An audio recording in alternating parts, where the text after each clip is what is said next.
बादलों का सीन ये होता है कि वहाँ पे बहुत से बारिश के कतरे आपस में एक दूसरे से लड़ भिड़ रहे होते हैं कि मैं एक छोटा सा कतरा हूँ, अगर मैं छलांग लगा भी दूंगा इतनी बड़ी बंजर ज़मीन को सैराब कौन करेगा। मैं तो नहीं कर सकता, मेरी तो ये औकात नहीं है।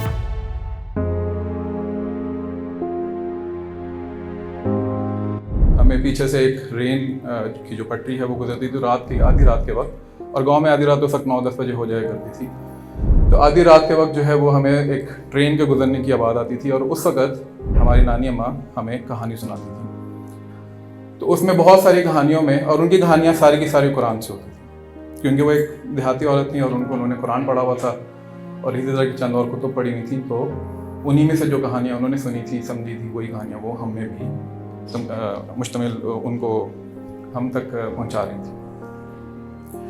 तो पहली कहानी जो थी वो हज़रत इब्राहीम की थी। हज़रत इब्राहीम की कहानी हम सब ने सुनी हुई है, कैसे उनकी उठान हुई, कैसे वो एक माशरे के अंदर पैदा हुए जहाँ पे बहुत सारे लोग बहुत सारे बुतों को पूजा करते थे, कैसे उनका क्रिटिकल माइंड जो है उसने उनके ऊपर सवालात उठाना शुरू किए, कैसे वो उस माशरे के अंदर एक ऑड वन आउट बने, कैसे वो उस माशरे को छोड़कर एक गार के अंदर गए, गार के अंदर उन्होंने फिर सवालात उठाना शुरू किए कि मेरा रब कौन है, शायद ये चाँद है, ये तारा है, ये सूरज है।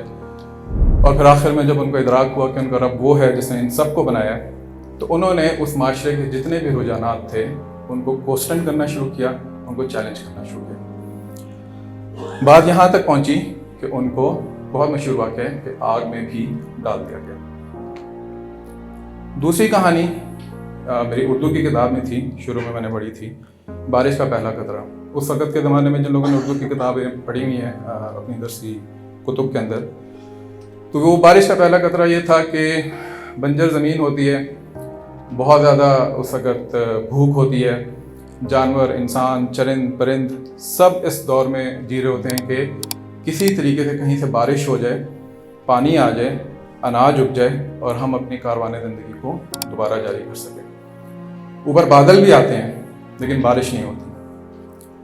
बादलों का सीन ये होता है कि वहाँ पे बहुत से बारिश के कतरे आपस में एक दूसरे से लड़ भिड़ रहे होते हैं कि मैं एक छोटा सा कतरा हूँ, अगर मैं छलांग लगा भी दूंगा इतनी बड़ी बंजर ज़मीन को सैराब कौन करेगा। मैं तो नहीं कर सकता, मेरी तो ये औकात ही नहीं है।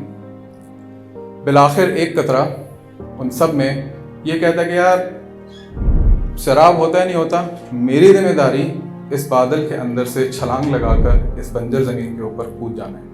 तो मैं कूद रहा हूँ, और वो कूद जाता है। और उसी कतरे की देखा देखी बहुत से कतरे के पीछे छलांग लगाते हैं, एक मूसलाधार बारिश होती है और बंजर ज़मीन सैराब हो जाती है। तीसरी कहानी हज़रत मुसअब बिन उमैर, शायद बहुत से लोगों ने उनका नाम सुना होगा, बहुत से लोगों ने नहीं सुना होगा। बहुत बड़े सहाबी थे रसूलुल्लाह सल्लल्लाहु अलैहि वसल्लम के। ही वॉज अ प्रिंस, शहजादे थे। मक्का के अंदर जिस किस्म का लिबास वो पहना करते थे वो किसी और को वो कोई और अफोर्ड नहीं कर पाता था। जिस किस्म की खुशबू वो लगाते थे उस किस्म की खुशबू कोई और नहीं लगा पाता था। तो जब उन्होंने इस्लाम कबूल किया और हिजरत का वक्त आया और उनको मदीना जाना पड़ा, तो सबसे पहला जो उनका टेस्ट आया वो ये आया कि उनके अपने घर वालों ने कहा कि तुम जा सकते हो लेकिन अपने बीवी को तुम यहीं छोड़ के जाओगे। उन्होंने छोड़ दिया। उसके बाद उन्होंने कहा जो तुम्हारा मालो मता है जिसके ऊपर तुम इतनी अयाशी करते हो ये भी तुम्हें यहाँ छोड़ना पड़ेगा। उन्होंने वो भी छोड़ दिया। तीसरा उन्होंने कहा कि जो तुमने लिबास पहना हुआ है ये भी उसी माल से है, तुम्हें ये भी उतारना पड़ेगा।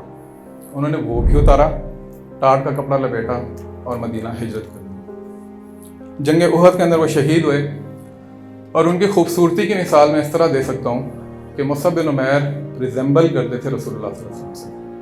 तो जब वो शहीद हुए तो उहद के मैदान के अंदर ये चर्चा हो गया कि शायद खुद रसूलुल्लाह सल्लल्लाहु अलैहि वसल्लम शहीद हो गए। इतने खूबसूरत थे, शहजादे थे। तो जब उनको दफनाने का वक्त आया तो कफन के लिए इतनी चादर नहीं थी कि जब उनके ऊपर डाली जाती तो पाँव नंगे हो जाते, और अगर पाँव पे डाली जाती तो सर नंगा हो जाता। उनको देख के रसूलुल्लाह सल्लल्लाहु अलैहि वसल्लम रो पड़े। ये तीन कहानियाँ जो हैं वो जहन में मेरे नक्श थी, और इसी के अंदर एक और कहानी का, मेरा अपनी पर्सनल कहानी का इजाफा हुआ। एक दफ़ा मैं इसी तरह गाँव में बाहर खेलने गया हुआ, तो वहाँ पर कुछ लोग जो हैं वो मेरे एक दोस्त के ऊपर उन्होंने हमला किया, जैसे वो बुलिंग होती है छोटे बच्चों की। उन्होंने उसको मारा पीटा। मैं साइड पे खड़ा देखता रहा क्योंकि मैं डर गया था कि ये अगर मैं बीच में कूदा तो ये मुझे भी मारेंगे। तो मैं वापस आया, मैंने अपनी नानी को बताया कि इस तरह आज वाक़या हुआ है। तो नानी मेरे से 2 दिन नाराज़ रही। उन्होंने कहा कि तुम चाहे छोटे थे बड़े थे, तुम 2 थे, तुम दोनों मिलकर अगर उनका मुकाबला करते तो चलो मार पड़ती, लेकिन शायद तुम उनको एक मैसेज दे देते कि तुम लोग आसान नवाला नहीं हो। ये सबक मुझे जब मिला तो उसके बाद से मैंने कभी भी किसी बुली को किसी के ऊपर ना हावी होने दिया, ना अपने ऊपर हावी होने दिया। ये मेरा एक ज़िंदगी का एक प्रिंसिपल बन गया। और नसीहत एक जो थी इन 4 कहानियों के बाद वो ये थी कि इसी तरह दफ़ा मैं अपनी नानी के साथ बैठा हुआ और उनसे मैंने पूछा कि अगर कोई काम किया जाए तो उसके लिए रिसोर्सेज कितने चाहिए होते हैं। ये मैं बात कर रहा हूँ जब मैं कॉलेज के दौर में पहुँच चुका था। तो उन्होंने कहा देखो तुम जीटी रोड पे आते जाते हो, तुम बहुत से ट्रकों को देखते होगे। सादा सी बात की थी उन्होंने, जैसे मैंने पहले कहा कि वो देहाती औरत थी। तो उन्होंने कहा कि जब तुम ट्रकों को देखते हो, ट्रकों में बहुत सारी बातें लिखी होती हैं, माँ की हवा जन्नत, माँ की दुआ जन्नत की हवा, इस तरह की बहुत सारी बातें। तो उनमें एक बात लिखी होती है, नीयत साफ़ मंजिल आसान। तो अगर तुम्हारी नीयत साफ़ है किसी भी काम के मुतल्लिक, मंजिल तुम्हारी अल्लाह ताला खुद आसान करेगा।